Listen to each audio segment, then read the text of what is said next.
আসসালামু আলাইকুম। চলো আজকে আমি কি বানাবো দেখে নেওয়া যাক। এখানে পেঁয়াজ কাটা, মরিচ কাটা আছে, সাথে আমি ধনিয়া পাতা অ্যাড করে নিলাম। এখানে আদা, রসুন, জিরে বাটাটা দিয়ে দিচ্ছি। পরিমতো হলুদের গুঁড়ো দিয়ে দিচ্ছি। এখন পরিমতো লবণেরটা দিয়ে দিলাম। এখন এখানে আমি সামান্য ঝালের গুঁড়োটা অ্যাড করে নিচ্ছি, কারণ কাঁচামরিচ কাটা আছে, তাই সামান্য ঝালের গুঁড়ো দিলাম। এখানে একটা দেশি মুরগির ডিম অ্যাড করে নিচ্ছি। তো এখন এটা ভালো করে মিক্সড করে নিতে হবে, যেন একে একে না দলা লেগে থাকে। তো ভালো করে মিক্সড করে নিতে হবে। মিক্সড করার পরে কী করতে হবে যেন এখানে আমি সুন্দর করে মিক্সড করার পরে এখানে আমি 2 চামচ চালের গুঁড়ো দিয়ে দিচ্ছি।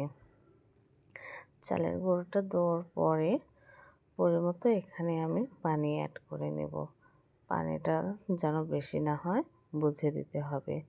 এখানে আমি পানিটা দিয়ে সুন্দর করে মিক্সড করে নিয়েছি। দেখো কত সুন্দর হয়েছে। এখন আমি যেটা করব চলো দেখে নাও। এখানে আমি কড়াইয়ে সুন্দর করে তেল দিয়ে গরম করে নিয়েছি। নিয়ে দেখো কত সুন্দর হয়েছে না দেওয়াটা। হ্যাঁ, দেওয়া হয়ে গেছে। এবার আমি আছে জাল দিয়ে সুন্দর করে এপাশ ওপাশ ঘুরিয়ে দেব। দেখো কালারটা কত সুন্দর এসেছে। তো এটা কিন্তু খুব মজাদার মোচমোচা। কেমন হচ্ছে সবাই বলবে কিন্তু বানিয়ে খেয়ে। আর হ্যাঁ, আমার ভিডিও ভালো লাগলে প্লিজ একটা সাবস্ক্রাইব করে দিবে। আল্লাহ হাফেজ।